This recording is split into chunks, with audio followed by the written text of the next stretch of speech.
The dusty, sun-baked streets of Cottonwood Springs seemed to ripple with heat as Willa Prescott stepped off the stagecoach, her worn boots touching western soil for the first time. The year was 1876, and like many others, she had come west seeking a fresh start. Though unlike most, she carried with her a trunk full of books rather than dreams of gold or glory. "Madam, you'll be wanting the boarding house," the stagecoach driver said, handing down her trunk with a grunt. "2 streets over, only decent place for a lady to stay in this town." Willa nodded her thanks, pushing a strand of mousy brown hair back beneath her practical bonnet. At 22, she had left behind a life of quiet desperation in Boston, answering an advertisement for a schoolteacher in this remote Arizona Territory town. Her credentials were impeccable, even if her appearance was not. She made her way through the bustling Main Street, aware of the curious glances cast her way. New faces were always a curiosity in frontier towns, especially female ones. Willa kept her eyes forward, clutching the handle of her trunk until her knuckles whitened. She was accustomed to being overlooked, the plain, bookish daughter of a Boston merchant who had died leaving nothing but debts, and a daughter ill, prepared for marriage prospects. The Cottonwood Springs boarding house was a 2-story wooden structure with a sagging porch and peeling white paint. Before Willa could climb the steps, the door swung open, revealing a stout woman with iron gray hair pinned severely atop her head. "You must be the new schoolteacher," the woman said, wiping her hands on her apron. "Mrs. Henderson, I run this establishment." "Willa Prescott," she replied, extending her hand. "Yes, I've come for the teaching position." Mrs. Henderson's eyes swept over Willa's travel-worn appearance with undisguised assessment. "Well, you look sensible enough, that's good." "Last girl they sent out was pretty as a picture and gone within a month.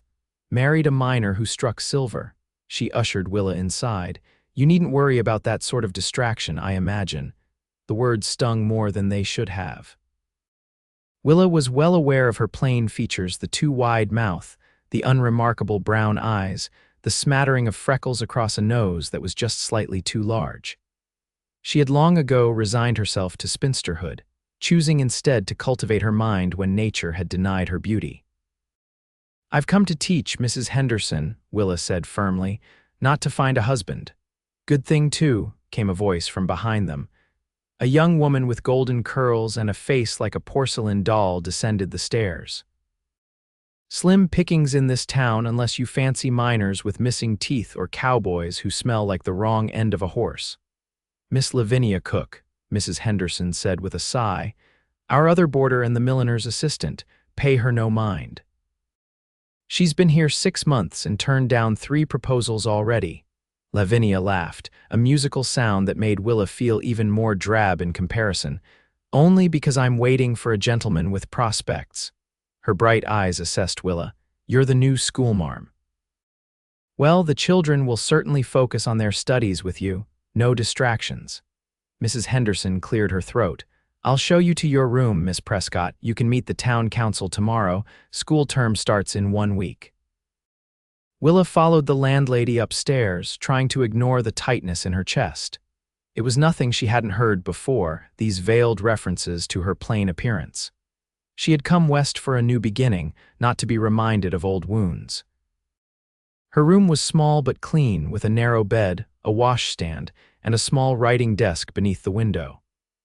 Through the glass, she could see the main street of Cottonwood Springs, and beyond it, the vast expanse of the Arizona Territory, red rocks and distant mountains under an endless blue sky. "Supper's at 6, Mrs. Henderson said, leaving Willa alone with her thoughts. That evening at the boarding house table, Willa met the other residents. Mr. Patterson, an elderly bookkeeper at the bank, Dr. Wilson, the town's young physician, and of course, the beautiful Lavinia. The conversation centered around town gossip, most of which meant nothing to Willa. "The Thornton Ranch had another raid last week," Dr. Wilson mentioned between bites of stew. "Lost a dozen head of cattle." "Apache?" asked Mr. Patterson. "Rustlers, more likely," the doctor replied. "Though Ethan Thornton seems to think it might be the work of the Slater gang." Willa's ears perked up at this. "Outlaws, are they common in this area?" Lavinia laughed. "My dear Miss Prescott, this is the frontier. We have outlaws, Indians, and all manner of dangers. That's why most women come out here with a husband for protection. Or to find one," Mrs. Henderson added, giving Willa a pointed look that made it clear she thought the latter unlikely in Willa's case. "I'm perfectly capable of taking care of myself," Willa said, straightening her shoulders. "And I have a contract to teach for at least 1 year. Speaking of teaching," Dr. Wilson interjected kindly, "the schoolhouse has been freshly painted for your arrival. The town is quite excited to have an educated Easterner taking charge of the children's learning." Willa offered him a grateful smile. "I look forward to meeting my students. Some of the ranchers' children only come in when they can be spared from chores," Mrs. Henderson warned. "Don't expect full attendance every day, especially from the Thornton boy. That ranch keeps him busy, and his father values work over book learning." "Every child deserves an education," Willa said firmly. "I'll speak with the parents if necessary." The next morning, Willa dressed in her most professional attire, a high-necked navy blue dress with modest white trim, and made her way to the schoolhouse at the edge of town. The building was small but sturdy, freshly whitewashed as Dr. Wilson had mentioned. Inside, rows of simple wooden desks faced a larger desk and blackboard. She was arranging her books when the door opened, and a man entered, tall and broad-shouldered, with the unmistakable bow-legged stance of someone who spent most of his life on horseback. His face was tanned and weathered beneath a shock of sandy hair, and his eyes, a startling blue, assessed her with frank curiosity. "Miss Prescott?" he asked, removing his hat to reveal more of that sun-streaked hair. "Yes," she replied, straightening. "And you are?" "Ethan Thornton," he said, stepping forward to offer a calloused hand. "I own the Double T Ranch about 5 miles out. My son Jesse will be one of your students." Willa shook his hand, surprised by the gentleness of his grip despite the strength evident in his frame. "I understand Jesse's attendance has been irregular in the past." A smile touched the corners of Ethan's mouth, revealing a slight dimple in one cheek. "That's putting it kindly, madam. His mother passed when he was 8, and he's had to take on responsibilities beyond his years. But I've promised him this school year will be different." "I'm sorry for your loss, Mr. Thornton," Willa said softly, "and I'm glad to hear Jesse will be joining us regularly." Ethan studied her for a moment longer than was comfortable. "You're not what I expected," he finally said. Willa stiffened, preparing herself for another comment about her appearance. "Oh, no," he continued, that half-smile returning. "You've got a look of determination about you. Most school teachers we get out here are either frightened rabbits or stern old matrons. You seem different." Before Willa could respond to this unexpected observation, the door opened again, and a boy of about 12 entered, the family resemblance to Ethan unmistakable in his features, though his hair was darker. "This is Jesse," Ethan said, placing a hand on the boy's shoulder. "Jesse, meet Miss Prescott, your new teacher." The boy nodded politely. "Madam." "It's a pleasure to meet you, Jesse," Willa said, smiling. "I look forward to having you in my class." "Jesse is bright," Ethan said, pride evident in his voice. "Reads everything he can get his hands on." His mother was the same way. Willa's estimation of Ethan Thornton rose immediately. Any man who valued reading in a territory where physical strength was prized above intellectual pursuits was unusual indeed. "I'll bring by some books he might enjoy," she offered. "I brought quite a collection with me from Boston." "That's mighty kind," Ethan said, settling his hat back on his head. "We'd best be getting back to the ranch. Cattle don't feed themselves." As they turned to leave, Ethan paused in the doorway. "Town council's meeting at the hotel restaurant tonight. They'll want to welcome you properly. 7 o'clock. "Thank you, Mr. Thornton. I'll be there." After they left, Willa found herself staring at the door longer than necessary. There had been something in Ethan Thornton's gaze that she couldn't quite decipher, an intensity that made her both uncomfortable and curious. That evening, Willa arrived at the hotel restaurant to find most of the town council already assembled. Mayor Jenkins, a portly man with an impressive mustache, introduced her to the members. Mr. Roberts, who owned the general store, Dr. Wilson, whom she'd already met, Mrs. Abernathy, who ran the hotel, and Ethan Thornton, who represented the ranching interests. "We're mighty pleased to have you, Miss Prescott," Mayor Jenkins said as they sat down to dinner. "Our last teacher left us rather suddenly." "For a husband, I understand," Willa replied, noting the glances exchanged around the table.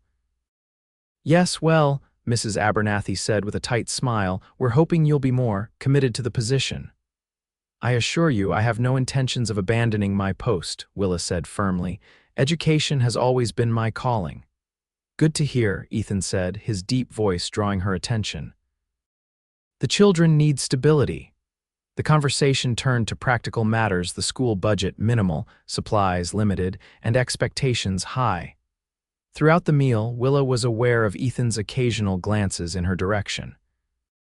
Unlike the others, his expression held no trace of the assessment she was accustomed to, the quick dismissal of her worth based on her appearance. Instead, he seemed genuinely interested in her responses, nodding thoughtfully when she spoke of her teaching philosophy. As the evening concluded, Mayor Jenkins raised his glass. To Miss Prescott and a successful school year, everyone joined in the toast, and Willa felt a flutter of hope. Perhaps here, in this remote town where education was valued enough to send for a teacher from back east, she might find the respect that had eluded her in Boston society. The feeling lasted until she was walking back to the boarding house with Dr. Wilson, who had gallantly offered to escort her. "Miss Cook at your boarding house is quite the beauty," he commented. "Half the men in town are sweet on her." "She's very lovely," Willa agreed, used to such comparisons. "It's good to have someone like you here too, though," he continued, seemingly unaware of the backhanded nature of his compliment. "Someone sensible who won't be distracted by romantic nonsense. The children need that steadiness." Willa merely nodded, swallowing the familiar disappointment. It seemed that even here, 2,000 miles from Boston, she was still cast in the role of the plain, sensible woman valuable for her mind, but never seen as a woman with a heart that might yearn for more. The first day of school arrived bright and clear. Willa stood at the door of the schoolhouse, ringing the bell to summon her students.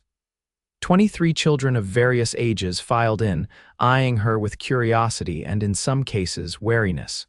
"Good morning," she began, writing her name on the blackboard. "I am Miss Prescott, and I will be your teacher this year. We have much to learn together."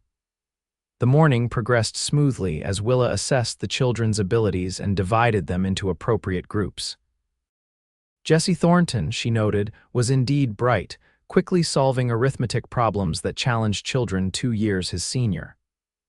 When she handed him a copy of The Adventures of Tom Sawyer, his eyes lit up with genuine excitement. "Pa says you might lend me books," he said during the lunch break when the children ate their packed meals in the schoolyard.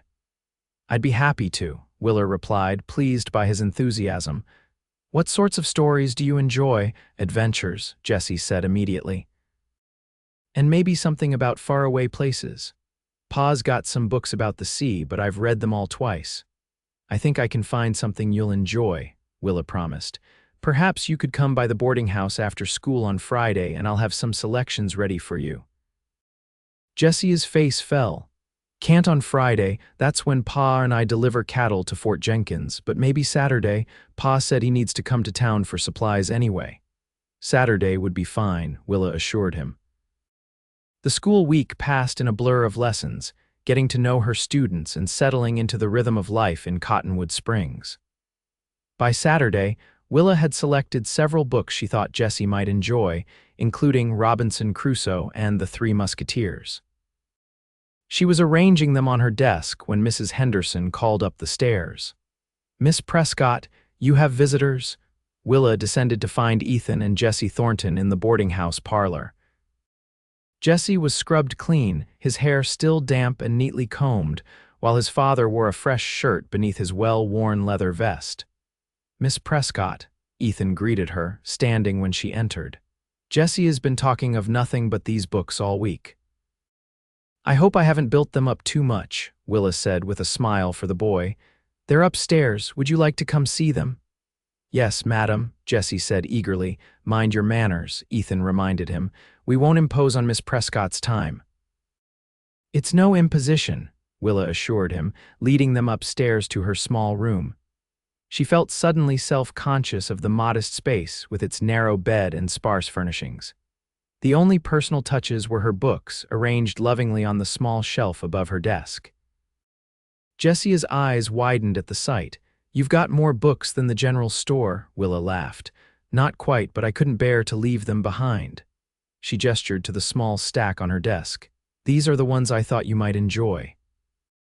While Jessie examined the books with reverent hands, Ethan moved to the window, gazing out at the view of the town. "You're settling in all right?" he asked, his voice low enough that Jessie, absorbed in the first pages of Robinson Crusoe, wouldn't hear. "Yes, thank you," Willa replied, joining him at the window. "The children are wonderful and everyone has been very welcoming."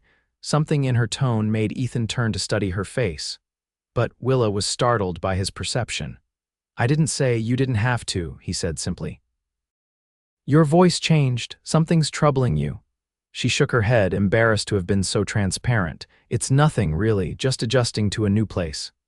Ethan seemed about to press further when Jessie exclaimed, "Pa, can I take this one? He's shipwrecked on an island all alone." Ethan turned his attention back to his son, the moment broken. "If Miss Prescott says it's all right." "Of course," Willa said. "You can take 2 if you like, just be sure to return them when you've finished." Jessie carefully selected Robinson Crusoe and the 3 Musketeers, handling the books as if they were made of glass. "Thank you, Miss Prescott. I'll be real careful with them." "I know you will," she said, touched by his reverence for the written word. As they prepared to leave, Ethan hesitated at the door. "Miss Prescott, Jessie and I would be honored if you join us for Sunday dinner tomorrow after church services. Nothing fancy, but our housekeeper, Mrs. Garcia, makes a fine roast." The invitation caught Willa by surprise. "That's very kind, but I wouldn't want to impose." "It's no imposition," Ethan echoed her earlier words. "Truth is, our table could use some conversation beyond cattle and ranch chores." His eyes, startlingly blue against his tanned skin, held hers. "Say yes." There was something in his direct gaze that made refusal difficult. "Yes, then, thank you." After they left, Willa sat on the edge of her bed, wondering at the unexpected invitation. In Boston, she had rarely received social invitations, except as an afterthought or from those who needed a chaperone or an extra woman to balance dinner numbers. Yet here was Ethan Thornton, a man who could likely have his pick of female company, inviting her to his home. She told herself it was simply frontier hospitality, or perhaps gratitude for her interest in his son's education. Nothing more. Sunday morning found Willa in her best dress, a dove gray with modest lace trim, sitting in the small church alongside the other boarding house residents. The Thorntons arrived just as the service was beginning, slipping into a pew across the aisle. Jessie spotted her and waved enthusiastically, earning him a gentle nudge from his father. After the service, as people gathered outside to socialize, Lavinia Cook appeared at Willa's side, her golden curls gleaming in the sunlight. "I hear you're dining at the Thornton Ranch today," she said, her tone casual but her eyes sharp with interest. "Yes," Willa confirmed, wondering how the news had traveled so quickly. "Mr. Thornton kindly invited me. His son is one of my students." "How educational," Lavinia said with a smile that didn't reach her eyes. "Ethan Thornton is quite the catch, you know. Largest ranch in the county and a widower these past 4 years. Many women have set their caps for him." Willa felt heat rise to her cheeks. "I assure you, Miss Cook, I have no such intentions. It's merely a friendly gesture toward Jessia's teacher." Lavinia patted her arm. "Of course, dear. I didn't mean to imply otherwise. It's just, well, you're new here. I'd hate for you to misinterpret frontier hospitality." Before Willa could respond, Ethan approached, hat in hand. "Miss Prescott, ready when you are. We've got the wagon just down the street." "Thank you, Mr. Thornton." "I'm ready now." With a nod to Lavinia, whose smile had grown distinctly frosty, Willa allowed Ethan to escort her to a well-maintained wagon where Jessie already waited. The ride to the Double T Ranch took them through rolling grasslands dotted with cattle, the distant mountains providing a majestic backdrop. Jesse chattered excitedly about Robinson Crusoe, having already devoured half the book. He stayed up reading by candlelight, Ethan said, a mix of pride and exasperation in his voice. Had to tell him twice to put it away and get some sleep. The sign of a good book, Willa said, smiling at Jesse, though perhaps daylight reading might be better for your eyes. The ranch house came into view, a substantial two-story structure built of sturdy logs with a wide porch wrapping around three sides. Several outbuildings and corrals surrounded it, and a bunkhouse stood a short distance away, where Willa presumed the ranch hands lived. "It's lovely," she said sincerely as Ethan helped her down from the wagon. "Been adding to it bit by bit over the years," he replied, a hint of pride in his voice. "My father built the original cabin, but we expanded after." He trailed off, and Willa understood he was referring to the time before his wife's passing. Inside, the house was surprisingly comfortable, with solid furniture, woven rugs, and curtains at the windows. A plump Mexican woman in her 50s emerged from the kitchen, wiping her hands on her apron. "Mrs. Garcia, this is Miss Prescott, Jesse's teacher," Ethan introduced them. "Miss Prescott, Mrs. Garcia keeps us fed and makes sure we don't live like complete savages out here." "Welcome, Miss Prescott," Mrs. Garcia said warmly. "Any friend of this family is welcome at my table." Jesse gave Willa a tour of the house while dinner was being prepared, proudly showing her his room with its small bookshelf and collection of treasures, interesting rocks, a hawk's feather, a carved wooden horse that his father had made him. "And this was my mother's," he said quietly, showing her a small music box. "She brought it all the way from Philadelphia when she married Pa." Willa's heart ached for the boy. "It's beautiful, Jesse. I'm sure she treasured it very much." Dinner was served in a dining room dominated by a large oak table. The food was simple but delicious: roast beef, potatoes, fresh bread, and a peach cobbler for dessert. The conversation flowed easily, with Jesse eager to share stories of ranch life and his schoolmates. After the meal, Mrs. Garcia shooed Jesse off to wash up, leaving Willa and Ethan alone at the table with coffee. "You have a wonderful home, Mr. Thornton," Willa said, genuinely impressed by the warmth and comfort of the ranch house. "And Jesse is a delightful boy." "He's the best of me," Ethan said, his expression softening. "And the best of his mother, too." He paused, turning his coffee cup slowly. "It hasn't been easy raising him alone, but Mrs. Garcia has been a godsend. He seems happy and well-adjusted," Willa observed. "Many children who have suffered such a loss might withdraw or act out." Ethan nodded. "There were rough patches. The first year after Caroline died, well, we both struggled, but children are resilient and Jesse had his books. Caroline loved reading to him, so he found comfort in stories." The mention of books sparked a memory. "You said you have some books about the sea." Jesse mentioned them. "Caroline's father was a sea captain," Ethan explained. "She inherited his library navigation manuals, accounts of voyages, tales of distant lands." "I know little about such things, but Jesse is fascinated." "Perhaps he'll be a traveler one day," Willa suggested. "Perhaps," Ethan agreed, though something in his tone suggested he hoped otherwise. "Or maybe just an educated rancher. There's value in knowing more than cattle and horses." This progressive view surprised Willa. Many men in your position might discourage book learning as impractical. Ethan's mouth quirked in a half-smile that Willa was beginning to find disarmingly appealing. "I'm not many men, Miss Prescott." The simple statement hung in the air between them, charged with meaning she couldn't quite decipher.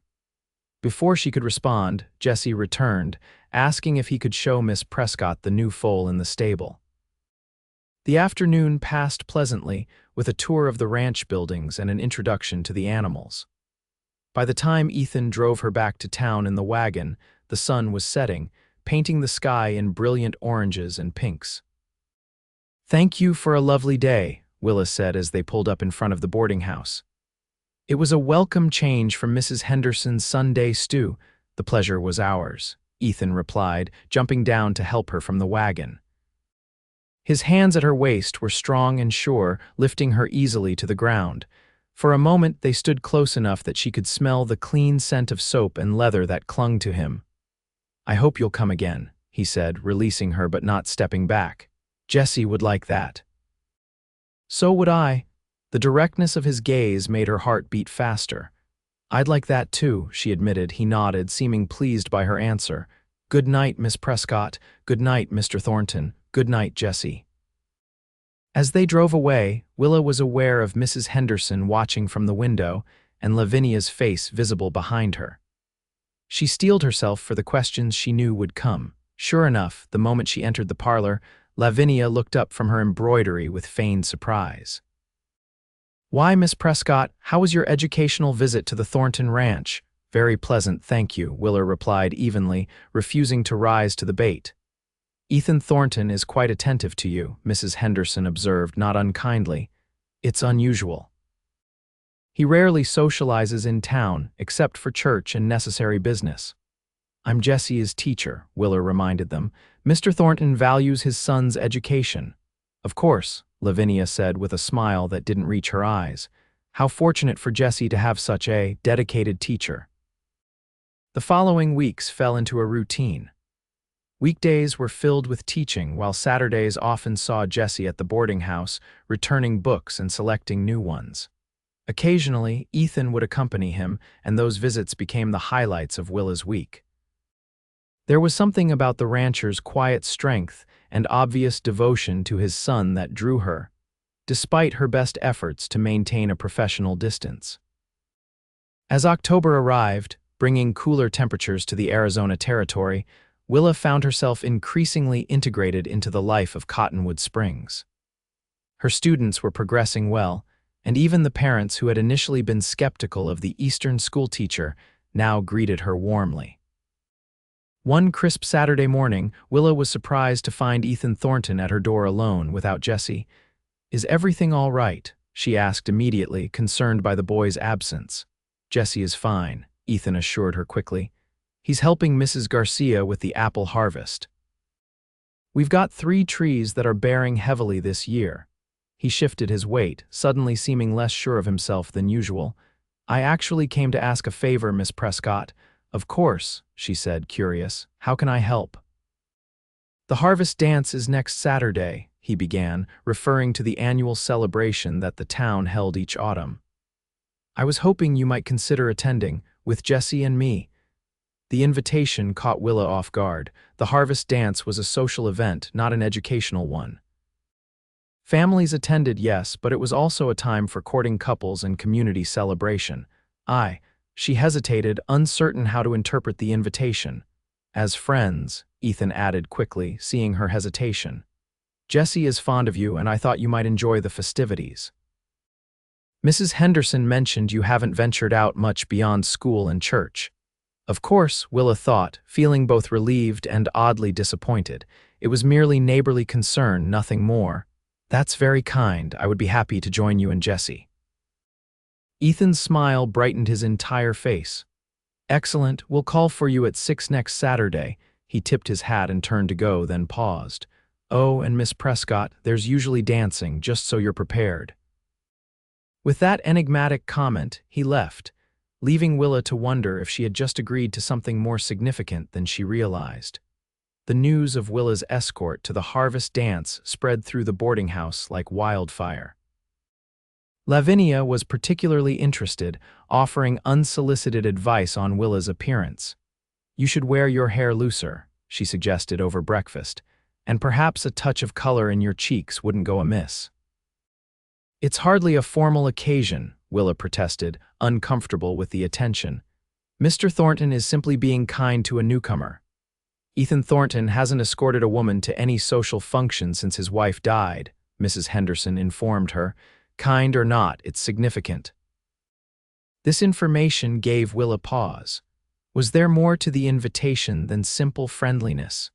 The thought both thrilled and terrified her. She had long ago resigned herself to being valued for her mind rather than as a woman worthy of romantic attention. The possibility that Ethan might see her differently was almost too much to contemplate.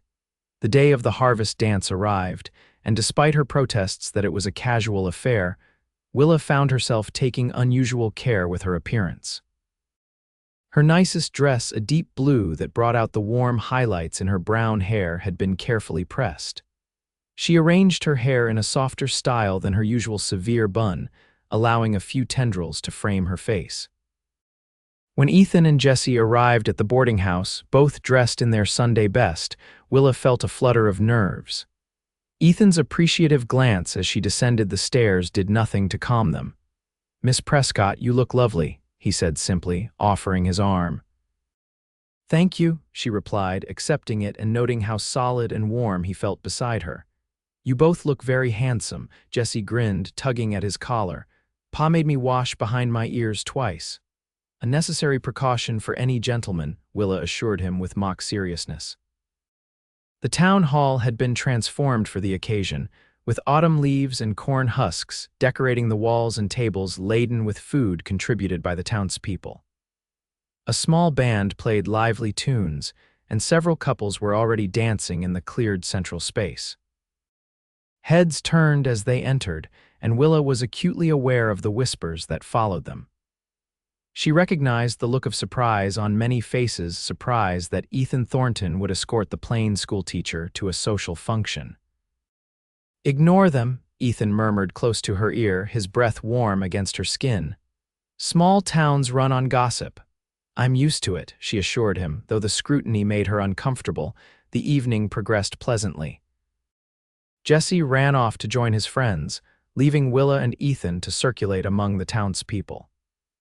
Ethan introduced her to ranchers and their wives who lived too far out for their children to attend school regularly, and Willa found herself engaged in discussions about possibly organizing weekend lessons for those families.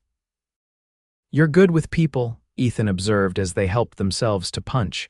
"They trust you." "Teaching requires building trust," she replied. "Children won't learn from someone they don't respect." "It's more than that," he insisted. "You listen, really listen. Most folks are just waiting for their turn to talk." The observation was astute and unexpectedly personal. Before Willa could respond, the band struck up a waltz and Ethan set down his cup. "May I have this dance, Miss Prescott?" he asked formally, extending his hand. Willa hesitated. "I'm not much of a dancer, I'm afraid."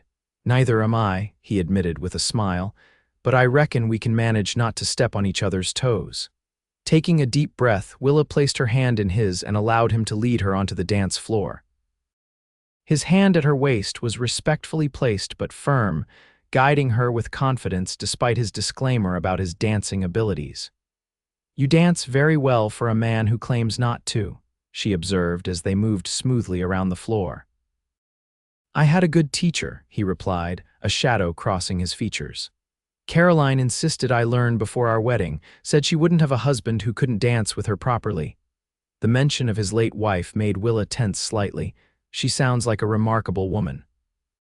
"She was," Ethan agreed simply. "She would have liked you, I think. She valued education highly." They danced in silence for a moment, Willa absorbing this unexpected comparison. Finally, she gathered her courage to ask the question that had been lingering in her mind. "Mr. Thornton, may I ask why you invited me tonight?" Truly, Ethan's steps faltered slightly before he recovered. "Honesty, is it?" At her nod, he continued, "Because in the 3 months you've been here, you're the first woman who's seen me as a father first and a rancher second, rather than a widower in need of a wife." The candid answer surprised her. "I see." And he added, his voice dropping lower, "Because when you talk about books with Jessie, your eyes light up in a way that makes it hard to look away." Heat rose to Willa's cheeks at the unexpected compliment. "Mr. Thornton, Ethan," he corrected. "We're dancing." "I think that allows for first names, don't you?" Willa, her name on his lips, sent a shiver through her that had nothing to do with the autumn chill. "Ethan," she agreed softly. The dance ended too soon, and they separated with reluctance. As Ethan escorted her back to the refreshment table, they passed a group of women who fell suspiciously silent at their approach. Willa caught the tail end of a comment. "Plain as dishwater. What does he see in her?" She stiffened, the familiar hurt washing over her. Beside her, Ethan's jaw tightened, and she knew he had heard it too. Before she could stop him, he turned to address the women directly. "Ladies," he said, his voice carrying enough to draw attention from nearby guests. "I couldn't help overhearing your concern. Let me ease your minds." Miss Prescott has been gold to me since the first day she arrived in this town, bringing light and learning to my son's life. Some might not see her value, but I assure you I do." A stunned silence followed his declaration. Willa stood frozen, unable to believe what she had just heard. No one had ever defended her so publicly, so vehemently. The women mumbled apologies and dispersed, leaving Willa and Ethan alone in an island of quiet amid the festivities. "You shouldn't have done that," she whispered, torn between mortification and gratitude. "Yes, I should," he countered firmly. "I don't abide rudeness, especially not to someone I respect." There was a hesitation before the last word that made Willa wonder if he had intended to say something else. Before she could pursue it, Jesse bounded up, his face flushed with excitement. "Pa." "Miss Prescott, they're going to have the cake walk next. Can I enter?" The moment broken, they turned their attention to Jesse's enthusiasm, the charged exchange between them set aside but not forgotten. The remainder of the evening passed in a blur of activities, the cake walk, which Jesse won, proudly presenting his prize to Willa. More dancing, including a lively reel in which Ethan partnered Willa again. And finally, the journey home beneath a canopy of stars. At the boarding house steps, Jesse hugged Willa impulsively. "This was the best harvest dance ever," he declared before scrambling back into the wagon to give his father privacy for goodbyes. "Thank you for coming with us," Ethan said, standing close enough that Willa could see the silver threads in his blue eyes reflected in the moonlight. "It meant a lot to Jesse, and to me." "Thank you for inviting me," she replied softly, "and for what you said earlier." "No one has ever stood up for me like that before." Ethan's expression grew serious. "Then you've been surrounded by fools your whole life, Willa Prescott." His hand rose to brush a loose strand of hair from her cheek, the brief touch sending warmth cascading through her. "Good night." "Good night," she whispered, watching as he returned to the wagon where Jesse waited. Inside, the boarding house was quiet, the other residents already retired for the night. Willa climbed the stairs to her room in a daze, her mind replaying every moment of the evening, especially Ethan's declaration and that final, gentle touch. For the first time since arriving in Cottonwood Springs, Willa allowed herself to wonder if perhaps her future here might hold more than just teaching. The thought both exhilarated and terrified her. The weeks following the harvest dance brought a subtle shift in Willa's relationship with Ethan. His visits to town became more frequent, and he often found reasons to stop by the schoolhouse after classes ended, bringing Jesse a forgotten lunch, delivering books he thought Willa might enjoy, or offering to fix the loose board on the schoolhouse steps. The town noticed. Whispers followed Willa in the general store, and she caught knowing looks from Mrs. Henderson whenever Ethan called at the boarding house. Even her students were not immune, giggling behind their hands when Jesse proudly announced that his pa had mentioned Miss Prescott at dinner. November arrived with a cold snap that had everyone bundling in scarves and jackets. One Friday afternoon, as Willa was closing up the schoolhouse, Ethan appeared at the door, a woolen scarf in his hands. "Thought you might need this," he said, offering it to her. "Weather's turning colder than usual for this time of year." "Thank you," she said, touched by the thoughtful gesture. "It's beautiful." "Mrs. Garcia made it," he admitted with a smile, "but it was my idea." Willa wrapped the soft wool around her neck, appreciating its warmth. "Please thank her for me. It's perfect for these chilly days." Ethan nodded, then seemed to hesitate. "Willa, there's something I've been meaning to ask you." Her heart quickened at his serious tone. "Yes, Thanksgiving is in 2 weeks. Jesse and I would be honored if you'd join us at the ranch. Mrs. Garcia makes an excellent turkey and—" He paused, seeming uncharacteristically nervous. "Well, we'd both like your company." The invitation was significant. Thanksgiving was a family holiday, a time for loved ones to gather. "I'd be delighted," she said softly. "Thank you." Relief and pleasure crossed his features.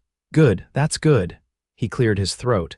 "I should let you get on home before dark. May I walk you back to the boarding house?" They walked side by side through the streets of Cottonwood Springs, their conversation easy and comfortable. As they reached the boarding house porch, Ethan took her hand, his calloused fingers warm against her skin. "Willa, I want you to know that my invitation isn't merely for Jesse's sake," he said, his voice low and serious. "These past months, getting to know you, it's meant a great deal to me." Willa's breath caught in her throat. The boarding house door opened suddenly, revealing Lavinia in all her golden beauty. "Oh, Miss Prescott, Mr. Thornton, how lovely to see you both." Her smile was brittle as she took in their clasped hands. "I was just heading to the milliner's shop. Don't let me interrupt." "Miss Cook," Ethan acknowledged with a nod, releasing Willa's hand reluctantly. "Good evening to you." After Lavinia had swept past them down the street, Ethan sighed. "I should go. Jessie will be waiting." "Of course," Willa agreed, disappointment mingling with the lingering warmth of his touch. "Thank you for the scarf and for walking me home." "My pleasure," he said, his eyes holding hers for a moment longer than necessary. "Good night, Willa. Good night, Ethan." As November progressed, the anticipation of Thanksgiving at the Thornton Ranch occupied Willa's thoughts. She found herself wondering what it would be like to be part of their family celebration, to share in their traditions and create new memories together. The day before Thanksgiving, disaster struck.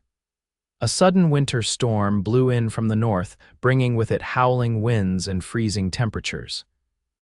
By morning, the roads out of town were nearly impassable, and word reached Cottonwood Springs that several ranches were struggling with stranded cattle and frozen water sources. Willa received a message from Ethan, delivered by one of his ranch hands who had braved the weather to reach town for supplies. "Miss Prescott, I regret that our Thanksgiving plans must be postponed. The storm has scattered cattle across the North Range, and every hand is needed to bring them to safety. Jessie is disappointed, as am I. When weather permits, I will come to town. Please stay warm and safe. Yours, Ethan Thornton." The note, particularly the "yours" at the end, provided some comfort despite the disappointment. Willa joined the other boarding house residents for a makeshift Thanksgiving meal, but her thoughts remained with Ethan and Jessie, out in the bitter cold searching for stranded animals. The storm lasted 3 days, leaving Cottonwood Springs blanketed in a rare covering of snow. When it finally cleared, reports trickled in of the damaged fences down, livestock lost, and one remote homestead completely destroyed, though the family had survived. 5 days after Thanksgiving, Willa was teaching when the schoolhouse door opened, admitting a blast of cold air and a snow-dusted Jessie Thornton. The boy's face lit up at the sight of her, and he rushed forward, forgetting propriety in his excitement. "Miss Prescott." "Pa sent me to town with Mr. Peterson to get supplies, and he said I could come see you," Jessie announced, earning curious looks from the other students. "Jessie, how wonderful to see you," Willa said warmly. "Are you and your father well? We've been worried." "We're fine," Jessie assured her. "Lost some cattle, but not as many as we feared. Pa's been out from dawn till dark getting things back in order." He lowered his voice. He was real sorry about Thanksgiving, said it was the thing he'd been looking forward to most. Willa's heart warmed at this revelation. "There will be other holidays," she assured him. "I'm just glad you're both safe." "Pa said to give you this," Jessie added, pulling a small package from his pocket, "and to tell you he'll come to town himself as soon as he can get away from the ranch." The package contained a small carved wooden box, its lid decorated with an intricate pattern of leaves and flowers. Inside was a note. "Willa, Jessie insisted I finish this for you despite the chaos of the past week. He said a lady needs a pretty place for her treasures. I hope you'll accept it as an apology for our missed Thanksgiving.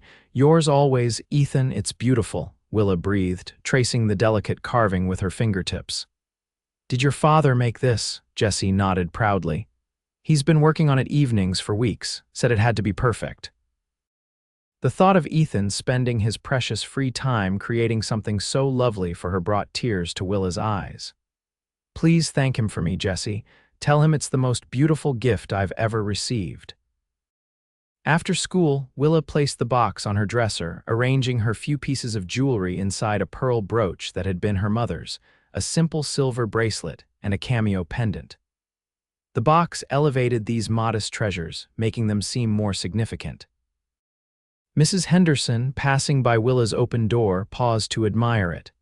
"That's Ethan Thornton's work," she said with certainty. He made a cradle like that for Jesse when he was born, same style of carving.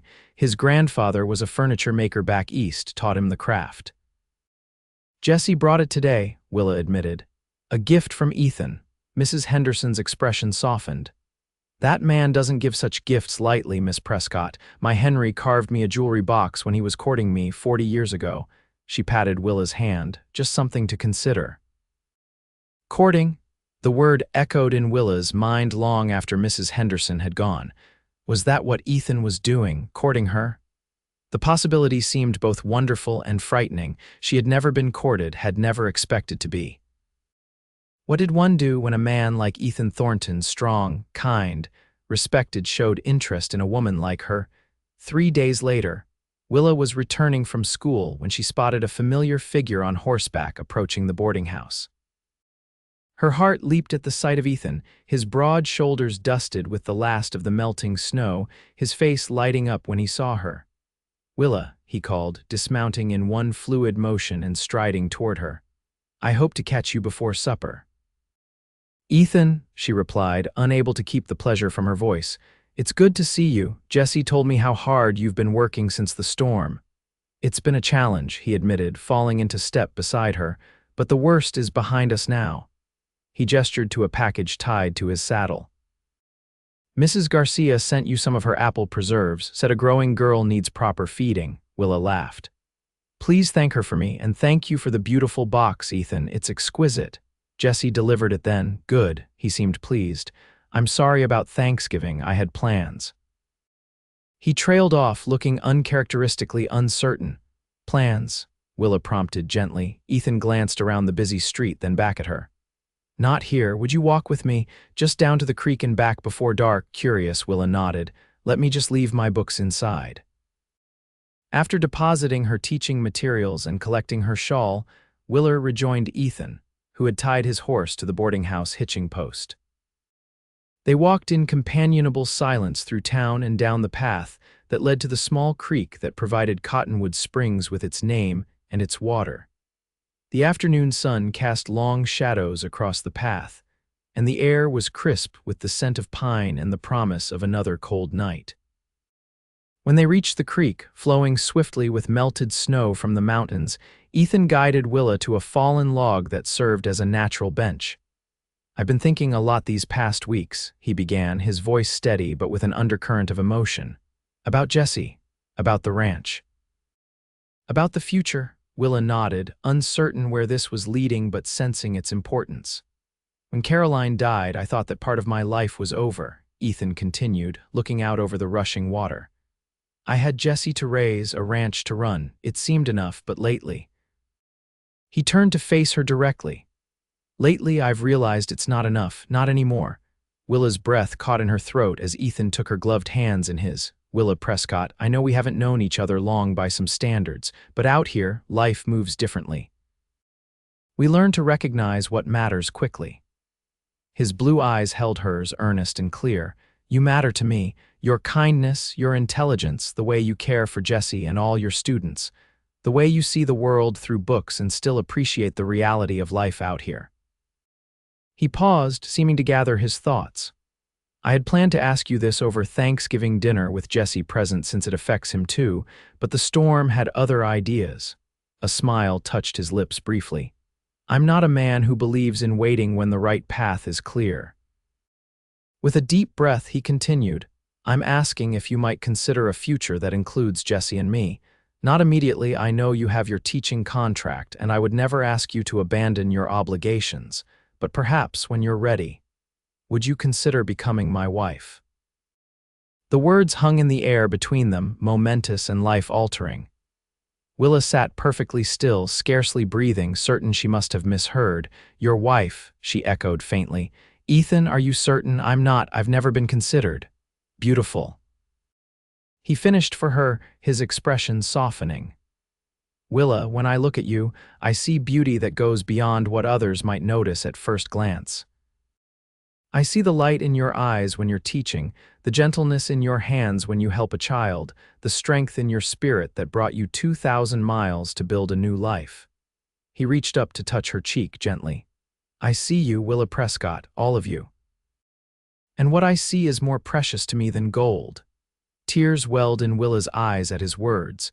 Never in her life had anyone looked at her the way Ethan was looking at her now, as if she were something rare and valuable, something to be cherished. "I don't need an answer today," he added quickly. "Take time to consider. Talk to Jesse if you wish. He's quite in favor of the idea, by the way." A smile crinkled the corners of his eyes. "In fact, it was his suggestion that I carve you the box. Said a proper courtship requires gifts." A laugh escaped Willa despite the tears threatening to spill. "He's a wise young man. Takes after his teacher," Ethan replied, his thumb gently brushing away a tear that had escaped down her cheek. They sat in silence for a moment, the weight of his proposal settling between them. Finally, Willa spoke, her voice barely above a whisper. "I don't need time, Ethan." She raised her eyes to meet his. "My answer is yes. Yes, I will marry you." Joy blazed across his features, transforming him from handsome to breathtaking. Without hesitation, he pulled her into his arms, his lips finding hers in a kiss that spoke of longing, promise, and a future bright with possibility. When they finally parted, both breathless, Ethan rested his forehead against hers. "You've made me the happiest man in the Arizona Territory, Willa Prescott. And you've made me believe in possibilities I never dared imagine," she replied, her heart so full it seemed impossible it could be contained within her chest. Hand in hand, they walked back toward town as the first stars appeared in the darkening sky. Tomorrow would bring practical considerations announcing their engagement, discussing timing, planning their future together. But for now, it was enough to walk beside the man who had seen beyond appearances to the person Willa truly was. News of their engagement spread through Cottonwood Springs like wildfire. Reactions were mixed, genuine congratulations from those who had come to respect Willa as a teacher. Surprise from others who had never imagined the handsome rancher would choose the plain schoolmarm, and barely concealed disappointment from women like Lavinia who had harbored their own hopes. Jesse's reaction when Ethan and Willa told him together the next day was unbridled enthusiasm. "I knew it," he crowed, hugging Willa fiercely. "I told Pa you'd say yes, did you now?" Willa laughed, returning his hug. "And how were you so certain?" "Because you look at Pa the same way he looks at you," Jesse said with the simple wisdom of childhood. "Like you found something you weren't expecting but really wanted anyway." Ethan ruffled his son's hair affectionately. "When did you get so smart about such things?" "I read," Jesse replied with a grin. "And I watch people. Miss Prescott taught us about observation." "Well, your observation was correct," Willa admitted, smiling at both of them, "though I'll need to get used to being called something other than Miss Prescott soon." "You'll be Mrs. Thornton," Jesse said, testing the sound of it. "But can I still call you Willa? Or would you prefer Mother?" The question, asked so earnestly, brought tears to Willa's eyes.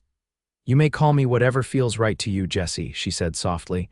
"I would be honored by either." Ethan squeezed her hand, his eyes reflecting the same emotion she felt. This was more than a marriage between two people. It was the creation of a family, the healing of old wounds, the beginning of a new chapter for all of them. They decided on a Christmas wedding, allowing time for Willa to fulfill her teaching obligations for the term and for word to reach her few relatives back east. The school board, after initial concern about losing their teacher mid-year, agreed that Willa could continue teaching through the spring if she wished, even after her marriage. "We've never had a married teacher before," Mayor Jenkins admitted during the board meeting. "But times are changing, and Miss Prescott, soon to be Mrs. Thornton, has proven herself an excellent educator. If she and Mr. Thornton are agreeable to the arrangement, we see no reason to object." The weeks leading up to the wedding were a whirlwind of preparations. Mrs. Garcia took charge of planning the celebration at the ranch, while the women of Cottonwood Springs, including a surprisingly helpful Lavinia, assisted Willa with her trousseau and wedding dress. "Every bride should be beautiful on her wedding day," Lavinia said as she helped Willa try on a cream-colored silk gown that had been ordered from a catalog. "And you will be, Willa. Ethan Thornton is a fortunate man, though it took the rest of us too long to see it." The genuine compliment, coming from the woman who had once dismissed her as plain, touched Willa deeply. "Thank you, Lavinia, that means a great deal." December brought cold weather but clear skies, and on Christmas Eve, the small church in Cottonwood Springs was filled to capacity as the town gathered to witness the union of Ethan Thornton and Willa Prescott. Pine boughs and red ribbons decorated the pews, and candles cast a warm glow over the proceedings. Willa, walking down the aisle in her cream silk gown, her brown hair arranged in soft waves beneath a simple veil, felt a confidence she had never known before. At the altar stood Ethan, tall and handsome in his best suit, his eyes never leaving her as she approached. Beside him stood Jesse, beaming with pride and barely containing his excitement. The ceremony was simple but heartfelt. When it came time for Ethan to speak his vows, his voice rang clear and strong through the church. "Willa, when you first came to Cottonwood Springs, I saw a woman of courage and conviction. As I came to know you, I discovered a heart as beautiful as your mind. You have brought light back into our lives when I thought the darkness would remain forever. I promise to honor, cherish, and protect you all the days of my life, to be a faithful husband and partner, and to remind you every day of the treasure you are to Jesse and me." Willa's own vows, spoken through tears of joy, matched his insincerity. "Ethan, you saw me when others looked past. You valued what I had to offer when others dismissed it. In you and Jesse, I have found the home and family I never dared hope for.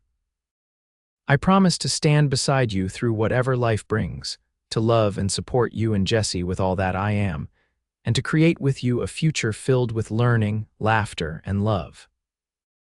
As Ethan slipped a simple gold band onto her finger, his mother's ring, he had told her, passed down through generations of Thornton women, Willa felt the final piece of her new life click into place. "I now pronounce you husband and wife," the preacher declared. "Mr. Thornton, you may kiss your bride." Ethan drew her into his arms with a tenderness that belied his strength, his kiss a promise sealed before the entire community. When they turned to face the congregation as Mr. and Mrs. Ethan Thornton, Willa's eyes sought out familiar faces, Mrs. Henderson dabbing at tears, Dr. Wilson nodding in approval, Lavinia offering a genuine smile. The celebration continued at the Thornton Ranch, where lanterns hung from the porch and tables groaned under the weight of food prepared by Mrs. Garcia and the women of the town. Music, laughter, and congratulations filled the air as night fell and stars appeared in the clear winter sky. Late in the evening, as guests began to depart, Willa found herself standing on the porch with Ethan, his arm around her waist as they bid farewell to the last visitors. "Happy, Mrs. Thornton?" he asked, his voice low in her ear. "More than I ever imagined possible," she replied, leaning into his embrace.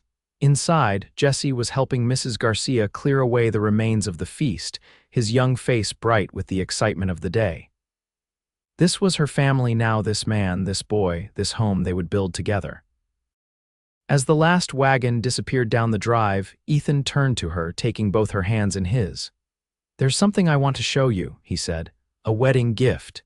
He led her through the house to a room she hadn't seen before, a small space off the main sitting room. Opening the door, he stepped aside to let her enter first. Willa gasped at the sight that greeted her. Bookshelves lined the walls, some already filled with volumes she recognized from her own collection and others that were new to her. A comfortable reading chair sat beside a window that would catch the morning light, and a sturdy desk occupied one corner. "Your library," Ethan said simply. "Jesse and I built the shelves last month. Mrs. Henderson helped us move your books from the boarding house yesterday." "Ethan," she breathed, turning in a circle to take it all in. "It's perfect. There's one more thing," he said, leading her to the desk where a package wrapped in brown paper waited. "Open it." Inside was a leather-bound book, its pages blank and waiting. On the first page, Ethan had written in his strong, clear hand, "For Willa Thornton, that she might record our story as it unfolds. With all my love, Ethan." "Our story," she repeated, running her fingers over the words. "It's just beginning, isn't it?" "The best chapters are yet to come," he agreed, drawing her into his arms for a kiss that held all the promise of their future together. 5 years later, Willa stood on the porch of the Thornton ranch, watching as Ethan and Jesse rode in from checking the north pasture. At 12, Jesse had grown tall and lanky, sitting his horse with the same natural grace as his father. At 17, he was becoming a young man his mother would have been proud of, intelligent, kind, with a love of books balanced by practical ranch skills. Beside Willa, 3-year-old Caroline Thornton bounced with excitement at the sight of her father and brother. "Papa, Jesse," she called, her brown curls escaping from their ribbons as she waved enthusiastically. In Willa's arms, baby Samuel stirred at his sister's shouts, blinking blue eyes Ethan's eyes as he woke from his nap. "Look who's awake to greet Papa," Willa murmured, kissing the top of the baby's head. Ethan dismounted in one fluid motion, lifting Caroline high into the air as she squealed with delight.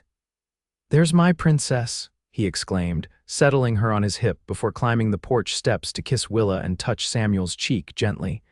"And how are my wife and son today?" he asked, his eyes warm with love. "We're well," Willa replied, leaning into his side as Jesse joined them on the porch.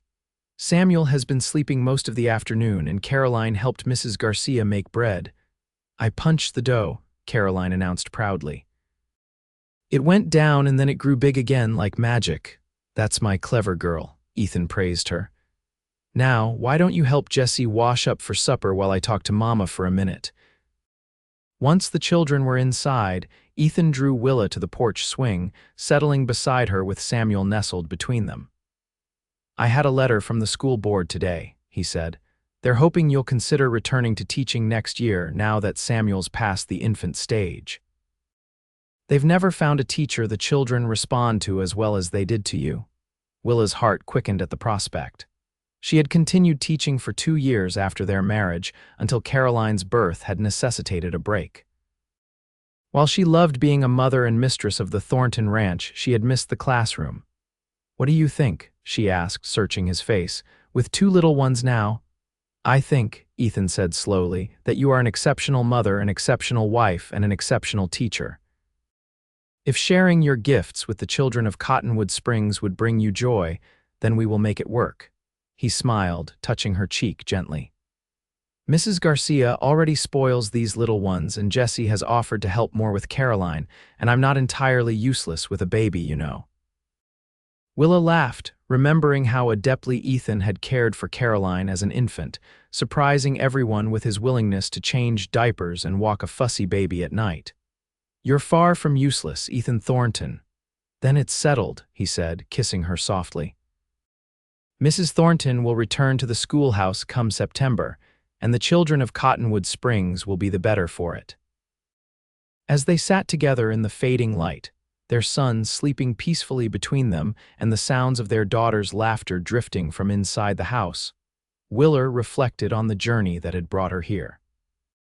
5 years ago, she had arrived in Cottonwood Springs as the plain new schoolteacher, a woman who had resigned herself to a life defined by her mind rather than her heart.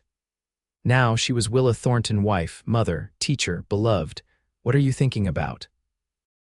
Ethan asked, his arm warm around her shoulders.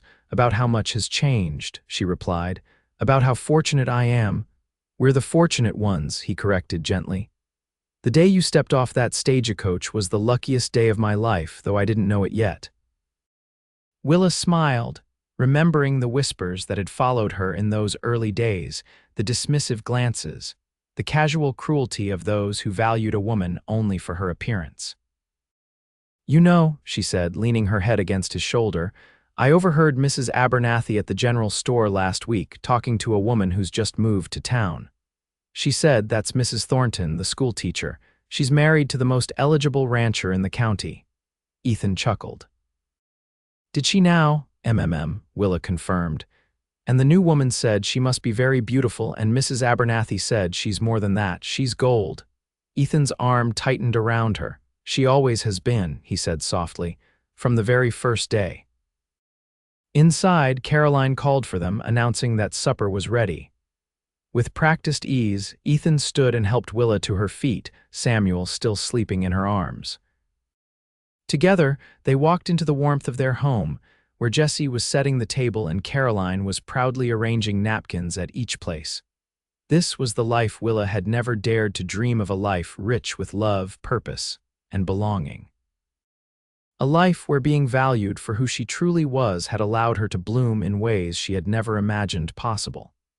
As Ethan took the baby so she could help Caroline into her chair, their eyes met over Samuel's downy head, and the look they exchanged said everything that needed to be said.